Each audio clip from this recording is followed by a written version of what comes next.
আসসালামু আলাইকুম। আন্তর্জাতিক সংবাদে আপনাকে স্বাগতম। শুরুতেই সংবাদ শিরোনাম, পরে বিস্তারিত।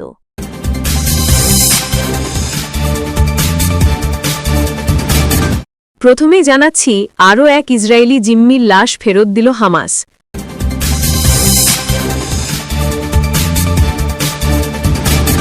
এরপর জানাবো, টিটিপির হয়ে পাকিস্তানে যুদ্ধ করতে গিয়ে বাংলাদেশি 2 তরুণ নিহত।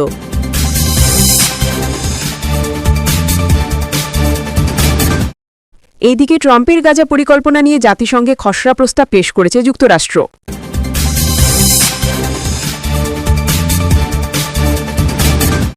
আরও থাকছে, যুক্তরাষ্ট্র পরমাণু অস্ত্র পরীক্ষা শুরু করলে রাশিয়াও করবে, পুতিন।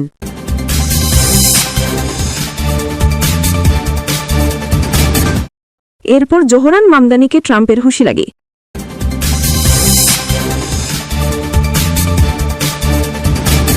সবশেষে জানাবো, একই সময়ে সামরিক মহড়ায় ভারত পাকিস্তান, নেপথ্যে কি?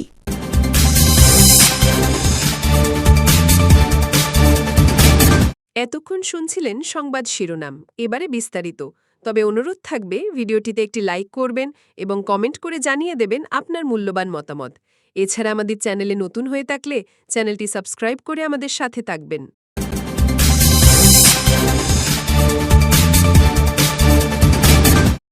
আরও এক ইসরায়েলি জিম্মির লাশ ফেরত দিল হামাস। গাজায় থাকা আরও এক বন্দির দেহাবশেষ ইসরায়েলের কাছে ফিরিয়ে দিল হামাস। বুধবার 5 নভেম্বরে ইসরায়েলি জিম্মির লাশ ফেরত দিল হয়, খবর আল জাজিরার। প্রতিবেদনে বলা হয়, যুদ্ধবিরতির অংশ হিসেবে বুধবার আরও এক নিহতের লাশ রেডক্রসের মধ্যস্থতায় হস্তান্তর করা হয়েছে ইসরায়েলের কাছে। এই নিয়ে মোট 22 জিম্মির লাশ হস্তান্তর করা হল। যুদ্ধবিরতির শর্তানুযায়ী আরও 6 জনের লাশ ফেরত দেবে হামাস, যার মধ্যে ইসরায়েলি সহ একজন থাই ও নেপালি নাগরিক রয়েছেন। উল্লেখ্য, যুদ্ধবিরতির অংশ হিসেবে গত মাস থেকে মৃত ইসরায়েলিদের লাশ হস্তান্তর করে আসছে হামাস। শর্তানুযায়ী ইসরায়েলকে মৃত 28 জিম্মির লাশ ফেরত দিতে রাজি হয়েছিল ফিলিস্তিনি মুক্তিগামী গোষ্ঠীটি। অপরদিকে মৃত বন্দীদের লাশ ফেরাতে হামাস ইচ্ছাকৃতভাবে দেরি করছে বলে অভিযোগ ইসরায়েলের। তবে হামাসের দাবি, ব্যাপক ধ্বংসস্তূপের নিচে চাপা পড়ায় সব লাশ খুঁজে পেতে বেগ পেতে হচ্ছে তাদের। চলমান যুদ্ধবিরতি চুক্তির শর্তানুযায়ী জীবিত ও মৃত জিম্মিদের মুক্তির বিনিময়ে ইসরায়েল ধাপে ধাপে প্রায় 2000 ফিলিস্তিনি বন্দী ও আটক ব্যক্তিকে ছেড়ে দিয়েছে। সেই সঙ্গে সামরিক অভিযান সাময়িকভাবে বন্ধ এবং গাজে মানবিক সহায়তা বৃদ্ধিরও উদ্যোগ নেওয়া হয়। তবে যুদ্ধবিরতি কার্যকর রাখা নিয়ে দুই পক্ষই পাল্টাপাল্টি দোষারোপ করছে। যুদ্ধবিরতি কার্যকর অবস্থায়ও ঢাকার বিভিন্ন অংশে বিভিন্ন সময় হামলা চালিয়েছে ইসরায়েলি বাহিনী।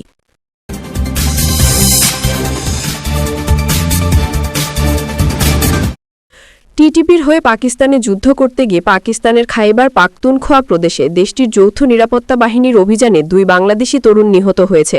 তাদের মধ্যে একজন রতন ঢালের 29 বছর, বাড়ি গোপালগঞ্জের মুকসুদপুর উপজেলার। তবে আরেকজন নিহত ফয়সাল হোসেনের ঠিকানা জানা যায়নি। নিহতদের বিষয়টি পুলিশের স্পেশাল ব্রাঞ্চের counter terrorism and transnational intelligence unit নিশ্চিত করেছে। সিটিটিসির বিশেষ পুলিশ সুপার রওশন সাদিয়া আফরোজ জানান, আমরা শতভাগ নিশ্চিত রতন ঢালি টিটিপির সঙ্গে যুক্ত হয়ে পাকিস্তানে যুদ্ধে অংশ নিয়েছিলেন। গোয়েন্দা কর্মকর্তারা জানিয়েছেন, রতন ও ফয়সাল 2024 সালে 27 মার্চ বেনাপোল স্থলবন্দর দিয়ে ভারতে প্রবেশ করেন এবং সেখান থেকে অবৈধভাবে আফগানিস্তান হয়ে পাকিস্তানে পৌঁছে টিটিপিতে যোগ দেয়। রতন ঢালি ঢাকার খিলগাঁওয়ের একটি মেডিকেল সেন্টারে কাজ করতেন। তার বাবা আনোয়ার ঢালি ব্যাটারি চালিত অটোরিকশার চালক, মা সেলিনা বেগম। পরিবারের সঙ্গে শেষবার রতন যোগাযোগ করেন 2024 সালের 10 এপ্রিল রোজার ঈদে। সে তখন জানিয়েছিলেন ভারতে আছেন এবং শীঘ্রই দুবাই যাবেন। তার মা সেলিনার প্রশ্নে উত্তরে রতন জানিয়েছিলেন, কাজাখস্তান থেকে টাকা ব্যবস্থা করা হয়েছে। এরপর আর তিনি পরিবারের সঙ্গে যোগাযোগ করেননি। রতনের বাবা আনোয়ার ঢালি বলেন, রতন গ্রামের বাড়ি থেকে সমস্ত কাগজপত্র নিয়ে গিয়েছিল। দুবাই যাবার জন্য এটি প্রয়োজন ছিল। আমরা দেখার চেষ্টা করেছি, কিন্তু সে বলেছিল এতে তার যাত্রায় সমস্যা হবে। তিনি আরও উল্লেখ করেন, রতন 5ম শ্রেণী পর্যন্ত পড়াশোনা করেছেন, তারপর পড়াশোনা বন্ধ করে মোবাইল সার্ভিসিং শিখতে শুরু করেন। সিটিটিসি ও গোয়েন্দা সূত্র জানায়, চলতি বছরের 27 এপ্রিল পাকিস্তানিরা ওয়াজিরিস্তানে টিটিপির 54 যোদ্ধাকে হত্যা করার পর অনুসন্ধান শুরু করে। নিহতদের মধ্যে সাভারের আহমেদ জুবাইরও ছিলেন। এরপরে তদন্তে রতন ও ফয়সালের নাম শনাক্ত করা হয়। স্থানীয়রা জানায়, রতন ও ফয়সালের প্রাথমিক জীবন থেকে সাধারণ ছিল, কিন্তু শেষ কয়েক বছর ধরে তারা বিদেশে যাওয়ার কথা বলতেন। গোয়েন্দা ও পুলিশের তথ্য অনুযায়ী রতন ও ফয়সাল টিটিপির সঙ্গে যুক্ত হয়ে বাংলাদেশি যুবকদের প্ররোচনা ও বিদেশে যোগদানের পথ প্রশস্ত করার কাজেও জড়িত ছিল। এই ঘটনা স্থানীয় প্রশাসন সতর্কতা জারি করেছে এবং পরিবারকে নিরাপত্তার ব্যবস্থা নিতে পরামর্শ দিয়েছে। দেশের যুবকদের বিদেশে চরমপন্থী সংগঠনের সঙ্গে যুক্ত হওয়া থেকে বিরত রাখতে বিশেষ উদ্যোগ নেয়ার প্রয়োজনীয়তার উপর বিশেষভাবে গুরুত্ব দেওয়া হয়েছে।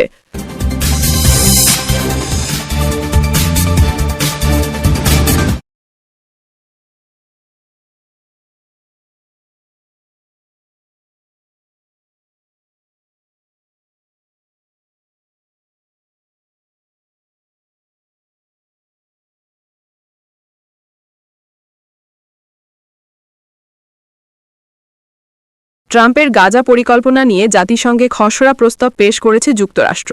মার্কিন প্রেসিডেন্ট ডোনাল্ড ট্রাম্পের গাজা শান্তি পরিকল্পনাকে শক্তিশালী করার লক্ষ্যে যুক্তরাষ্ট্র বুধবার অংশীদার দেশগুলোর কাছে জাতিসংঘের নিরাপত্তা পরিষদে একটি খসড়া প্রস্তাব পেশ করেছে, যার মধ্যে গাজায় একটি আন্তর্জাতিক নিরাপত্তা বাহিনী মোতায়েনের ব্যাপারে সবুজ সংকেত দেওয়ার বিষয়টিও অন্তর্ভুক্ত রয়েছে।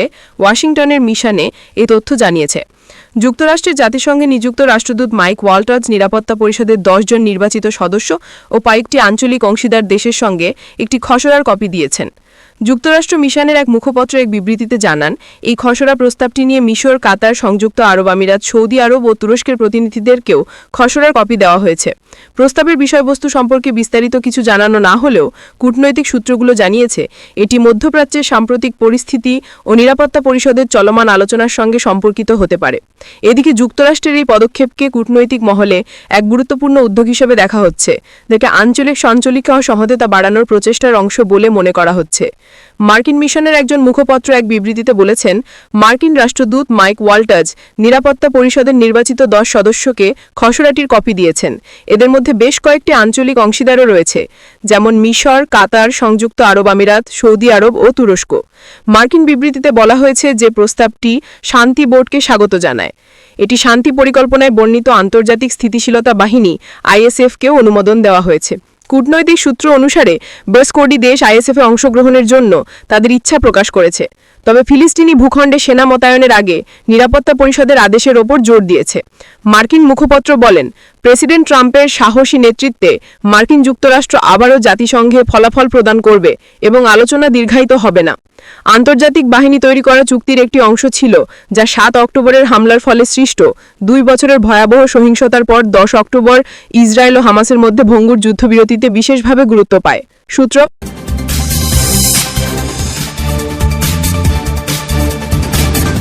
যুক্তরাষ্ট্র পরমাণু অস্ত্র পরীক্ষা শুরু করলে রাশিয়াও করবে বলে হুঁশিয়ারি দিয়েছেন রুশ প্রেসিডেন্ট ভ্লাদিমির পুতিন।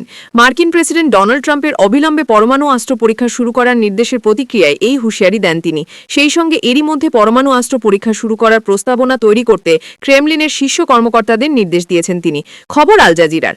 গত সপ্তাহে মার্কিন প্রেসিডেন্ট ডোনাল্ড ট্রাম্প ঘোষণা করেন, তিনি মার্কিন সামরিক বাহিনীকে ফের পারমাণবিক পরীক্ষা শুরু করার নির্দেশ দিয়েছেন। তার দাবি, চীন ও রাশিয়া ইতিমধ্যেই এই ধরনের পরীক্ষা চালিয়ে আসছে, এই কারণে তিনি এই সিদ্ধান্ত নিয়েছেন। তবে মস্কো ও বেইজিং তার এই দাবি নাকচ করে দিয়েছে। ট্রাম্পের এই নির্দেশের পর পরমাণু ওয়ারহেড বহনের সক্ষম একটি আন্তঃমহাদেশীয় ব্যালিস্টিক ক্ষেপণাস্ত্রের পরীক্ষা চালিয়েছে যুক্তরাষ্ট্র। স্থানীয় সময় বুধবার 5 নভেম্বর California Vandenberg space force base থেকে মিনিটম্যান 3 নামের ক্ষেপণাস্ত্রটি উৎক্ষেপণ করা হয়। মিনিটম্যান 3 ক্ষেপণাস্ত্র 14 কিলোমিটার দূরের লক্ষ্যবস্তুতে আঘাত হানতে পারে। এটি ঘণ্টায় 24,000 কিলোমিটার বেগে ছুটতে সক্ষম, যা 1970-এর দশকের গোড়ার দিক থেকে ব্যবহৃত হচ্ছে এবং মার্কিন প্রতিরক্ষা ব্যবস্থার গুরুত্বপূর্ণ স্তম্ভ হিসেবে বিবেচিত। ইউক্রেন যুদ্ধ ইস্যুতে রাশিয়ার সঙ্গে উত্তেজনার মধ্যে বুধবারের সবশেষ পরীক্ষা চালানো হলো, তবে এতে কোনো পরমাণু অস্ত্র ছিল না। ক্ষেপণাস্ত্রটির নির্ভরযোগ্যতা, যুদ্ধ প্রস্তুতি এবং নির্ভুলতা যাচাই করাই এই পরীক্ষার লক্ষ্য বলে জানিয়েছেন মার্কিন কর্মকর্তারা। বুধবারের ক্ষেপণাস্ত্রটি প্রায় 4,200 মাইল, প্রায় 6,750 কিলোমিটার অতিক্রম করে মার্শাল দ্বীপপুঞ্জে প্রজাতন্ত্রের কোয়াজালি ন্যাটালের Ronald Reagan ballistic missile defence test সাইটে আঘাত হানে। এদিন রাশিয়ার প্রেসিডেন্ট পুতিন তার নিরাপত্তা পরিষদকে বলেন, যদি মার্কিন যুক্তরাষ্ট্র অথবা পরমাণু পরীক্ষা নিষিদ্ধকরণ চুক্তিতে স্বাক্ষরকারী কোনো দেশ পরমাণু অস্ত্র পরীক্ষা চালায়, তাহলে রাশিয়াও একই ধরনের পদক্ষেপ নিতে বাধ্য হবে। এই বিষয়ে প্রয়োজনীয় তথ্য সংগ্রহ করতে পররাষ্ট্র মন্ত্রণালয়, প্রতিরক্ষা মন্ত্রণালয়, বিশেষ বাহিনী এবং সংশ্লিষ্ট বেসামরিক সংস্থাগুলিকে নির্দেশ দিয়েছেন পুতিন। 1991 সাল থেকে যুক্তরাষ্ট্রের পতনের পর থেকে মস্কো আর কোনো পরমাণু অস্ত্র পরীক্ষা করেনি, কিন্তু ইউক্রেনে যুদ্ধ বন্ধ করতে রাশিয়ার ব্যর্থতার কারণে পুতিনের প্রতি ট্রাম্পের হতাশা বৃদ্ধি পাওয়ায় সাম্প্রতিক সপ্তাহগুলিতে দুই দেশের মধ্যে উত্তেজনা আরও বেড়ে গেছে। নিরাপত্তা পরিষদের বৈঠকে রুশ প্রতিরক্ষা মন্ত্রী আন্দ্রেই বেলুসভ আর্কটিক অঞ্চলের নোভায়া জেমলে দ্বীপপুঞ্জে অবিলম্বে পরমাণু অস্ত্র পরীক্ষার প্রস্তুতি শুরু করার প্রস্তাব দিয়েছেন। এর জবাবে পুতিন বলেছেন, যদি যুক্তরাষ্ট্র পরমাণু পরীক্ষা চালায়, তাহলে রাশিয়াও একই পথ অনুসরণ করবে।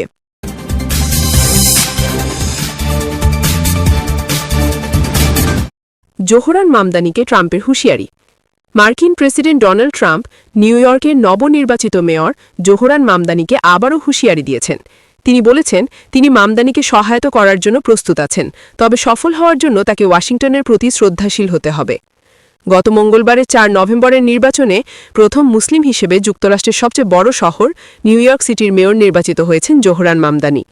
রিপাবলিকান প্রেসিডেন্ট ট্রাম্প ও নিজ দল ডেমোক্রেটিক পার্টির অভিজাতদের একটি বড় অংশের তীব্র বিরোধিতাকে পাশ কাটিয়ে ইতিহাস গড়েছেন তিনি। তরুণ ও স্বল্প আয়ের ভোটারদের ব্যাপক সমর্থন নিয়ে বিজয়ী হওয়া মামদানি শত বছরের মধ্যে নিউ ইয়র্কের সবচেয়ে কম বয়সী মেয়র হচ্ছেন। ট্রাম্প দ্বিতীয় মেয়াদে প্রেসিডেন্ট হিসেবে দায়িত্ব নেওয়ার 10 মাসের মাথায় অনুষ্ঠিত এই নির্বাচনে মাত্র 34 বছর বয়সী রাজনীতিক মামদানির জয় দেশটির জাতীয় রাজনীতিতেও নতুন বার্তা দিচ্ছে। যুক্তরাষ্ট্রের নিউ ইয়র্ক সিটির মেয়র নির্বাচনে বিশাল জয়ের পর কিভাবে নেতৃত্ব দেবেন সেদিকে মনোযোগ দিতে শুরু করেছেন জোহরান মামদানি। নির্বাচনের একদিন পরই বুধবার 5 নভেম্বর কুইন্সের ফ্লাশিং মিডোস করোনা পার্কে প্রথম সংবাদ সম্মেলনে ক্ষমতা গ্রহণের জন্য একটি ট্রানজিশন টিম ঘোষণা করেছেন তিনি। সেই সঙ্গে মামদানি প্রত্যয় ব্যক্ত করেছেন নিউ ইয়র্কের জন্য তহবিল নিশ্চিত করতে প্রয়োজনে প্রেসিডেন্ট ট্রাম্পের বিরুদ্ধে আদালতের দ্বারস্থ হবেন তিনি। মামদানির জয়ে ক্ষুব্ধ ট্রাম্প নিউ ইয়র্কের উন্নয়ন তহবিল বন্ধ করে দেওয়ার পাশাপাশি শহরে সেনা পাঠানোর হুমকি দেন ট্রাম্প। নির্বাচনে জয়ের পরই ট্রাম্পের উদ্দেশ্যে বেশ কড়া ভাষায় বক্তব্য দেন মামদানি। ফলে বিশ্লেষকরা মনে করছেন মার্কিন প্রেসিডেন্ট এখন হয়তো বেশ আগ্রহ নিয়েই মামদানির সঙ্গে রাজনৈতিক লড়াইয়ে জড়াবেন। নতুন মেয়রের যাত্রা জটিল করতে বহু পথ রয়েছে তার সামনে। মামদানির এই বক্তব্যকে বিপজ্জনক বলে বর্ণনা করেছেন ট্রাম্প। বুধবার ফক্স বিলসকে এক সাক্ষাৎকারে তিনি বলেন তাকে ওয়াশিংটনের প্রতি একটু শ্রদ্ধাশীল হতে হবে, কারণ যদি সে তা না করে তাহলে তার সফল হওয়ার কোনো সম্ভাবনা নেই। ট্রাম্প আরও বলেন, এবং আমি তাকে সফল করতে চাই, আমি শহরটিকে সফল করতে চাই। এরপর দ্রুত মন্তব্য বদলে বলেন তিনি মামদানি নয়, নিউ ইয়র্ক সিটিকে সফল করতে চান। এর আগে ট্রাম্প নতুন মেয়রকে সাহায্য করার ইঙ্গিত দেন, যদিও তিনি তাকে কমিউনিস্ট বলে তির্যক মন্তব্য করেন। মামদানিকে বেছে নিয়ে যুক্তরাষ্ট্র তার সার্বভৌমত্ব হারিয়েছে বলেও মন্তব্য করেন তিনি। ফ্লোরিডার মিয়ামিতে আমেরিকান বিজনেস ফোরামে এক ভাষণে তিনি বলেন, কমিউনিস্ট, মার্ক্সবাদী ও বিশ্ববায়নবাদীদের সুযোগ ছিল, কিন্তু তারা বিপর্যয় ছাড়া আর কিছুই দেয়নি। এখন দেখা যাক নিউ ইয়র্কে একজন কমিউনিস্ট কিভাবে কাজ করে। তিনি আরও বলেন, আমরা দেখব তিনি কিভাবে কাজ করে, আমরা তাকে সাহায্য করব। আমরা চাই নিউ ইয়র্ক সফল হোক, আমরা তাকে কিছুটা সাহায্য করব হয়তো।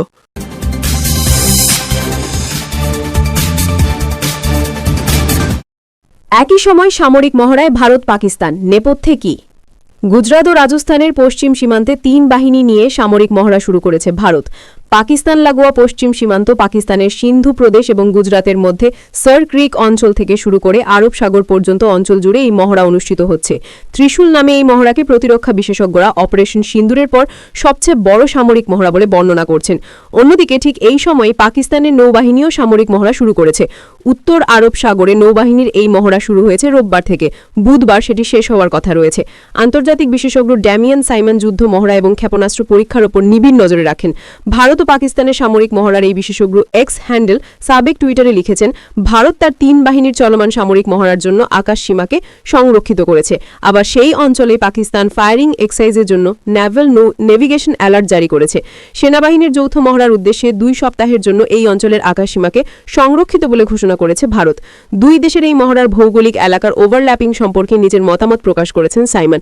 তিনি লিখেছেন, মহড়ার ভৌগোলিক এলাকা একে অপরের অনুশীলন এলাকার মধ্যে পড়লেও দুপক্ষের মধ্যে সমন্বয় নিশ্চিত করবে যে কোনো ঘটনা ছাড়াই পেশাদার উপায়ে কাজ সম্পন্ন হবে। পাকিস্তান থেকে বিবিসি সংবাদদাতা রিয়াজ শোমেল জানাচ্ছেন, আরব সাগরে মহড়া শুরু করেছে পাকিস্তান নৌবাহিনী। করাচিতে শুরু হওয়া পাকিস্তান ইন্টারন্যাশনাল মেরিটাইম এক্সপয়েন্ট কনফারেন্সের অংশ হিসেবে এই মহড়া অনুষ্ঠিত হয়েছে। পাকিস্তানের নৌবাহিনী জানিয়েছে যে এই এক্সপোতে 44টা দেশ থেকে 133 জন প্রতিনিধি অংশগ্রহণ করছেন। নৌবাহিনীর এক ঊর্ধ্বতন কর্মকর্তা জানিয়েছেন যে এই পদক্ষেপ আন্তর্জাতিক আইন অনুযায়ী। আন্তর্জাতিক আইনে বলা হয়েছে যে কোনো মহড়ার জন্য পার্শ্ববর্তী দেশগুলিতে বিমান চলাচলের সতর্কতা জারি করা হয় এবং এই মহড়ার জন্য সেই সতর্কতা জারি করা হয়েছে। প্রসঙ্গত, গত সপ্তাহেই পাকিস্তানের নৌবাহিনীর প্রধান অ্যাডমিরাল নাভিদ আশরাফ খারির এলাকার ফরওয়ার্ড পোস্টগুলো পরিদর্শন করেছিলেন। পাকিস্তানি নৌবাহিনীর একজন সংবাদ মুখপাত্র জানিয়েছেন যে অ্যাডমিরাল নাভিদ আশরাফ অপারেশনাল প্রস্তুতি এবং যুদ্ধ সক্ষমতা পর্যালোচনা করতেই তিনি পরিদর্শনে গিয়েছিলেন। 3টে আধুনিক 2400 টিডি হোভারক্রাফট পাকিস্তান নৌবাহিনীর বহরে অন্তর্ভুক্ত করা হয়েছে, যা অনেক এলাকায় পাকিস্তান নৌবাহিনীর সক্ষমতা এবং অভিযান চালানোর ক্ষমতাকে বাড়িয়ে তুলেছে। নৌবাহিনীর ওই মুখপাত্র জানিয়েছেন, পাকিস্তানি নৌবাহিনীর প্রধান তার ভাষণে উল্লেখ করেছেন যে সার ক্রিক থেকে জিওয়ানি পর্যন্ত কিভাবে তাদের সার্বভৌমত্ব ও সমুদ্র সীমার প্রতিটি ইঞ্চি রক্ষা করতে হয় তা তারা জানা আছে। সমুদ্র থেকে শুরু করে উপকূল পর্যন্ত পাকিস্তানি নৌবাহিনীর ক্ষমতা তাদের অটল মনোবলের মতোই মজবুত। পাকিস্তান শনিবার থেকে বুধবার পর্যন্ত চলা নৌ মহড়া নিয়ে একটা বিশেষ সতর্কতা জারি করে বলেছে, এই মহড়ায় যুদ্ধ জাহাজগুলো প্রায় 6000 বর্গ কিলোমিটার এলাকা জুড়ে আকাশে এবং সমুদ্রের নিচে গুলি চালানোর মহড়া করবে। মহড়া চলাকালীন সংশ্লিষ্ট এলাকায় সমন্বিত নজর রাখা হবে। জাহাজগুলোকে মহড়ার এলাকা থেকে দূরে থাকার জন্য সতর্ক করা হচ্ছে। এদিকে ভারত তার পশ্চিম সীমান্তে ত্রিশূল নামে সামরিক মহড়াও পরিচালনা করছে। যে এলাকায় এই মহড়া চলছে তার মধ্যে সার ক্রিক এলাকাও রয়েছে, যার মধ্যে ভারতের গুজরাট ও পাকিস্তানের সিন্ধু প্রদেশকে আলাদা করেছে। এই মহড়ায় শুধুমাত্র ভারতীয় সেনাবাহিনী নয়, বিমান বাহিনী ও নৌবাহিনীর উন্নত বিমান যেমন রাফাল, সুখোই 30 এবং নৌবাহিনীর উন্নত যুদ্ধ জাহাজ ও সাবমারিনও রয়েছে। রাহুল বেদির কথায় এই মহড়ার দুটো উদ্দেশ্য রয়েছে। প্রথমত, সেনাবাহিনী, নৌ ও বিমান বাহিনীর একসাথে কাজ করার সক্ষমতা বৃদ্ধি করা এবং দ্বিতীয়ত, সেনাবাহিনীর একটা সমন্বিত নেটওয়ার্ক তৈরি করা। বেদি বলেছেন, এর আওতায় ভারতের আকাশ ও মহাকাশ সম্পদকে সংযুক্ত করা হচ্ছে। প্রতি বছর এই মহড়া করা হলেও চলতি বছরের মে মাসে অপারেশন সিঁদুরের পর এটা খুবই উন্নত ধরনের মহড়া। অনেক নতুন অস্ত্রশস্ত্র রয়েছে যা আমরা আমাদের সেনাবাহিনীতে অন্তর্ভুক্ত করেছি। 3টে বাহিনীকে একযোগে শত্রুকে আক্রমণ করতে হবে এবং এই মহড়ায় তার ঝলক আপনারা দেখতে পাবেন। প্রসঙ্গত, চীন, মায়ানমার, ভুটান ও বাংলাদেশের সীমান্তবর্তী দেশের উত্তর পূর্বাঞ্চলে এই বড় আকারের বিমান মহড়ার জন্য শুক্রবার নোটিস টু এয়ারম্যান বা নোট্যাম সতর্কতা জারি করেছে ভারত।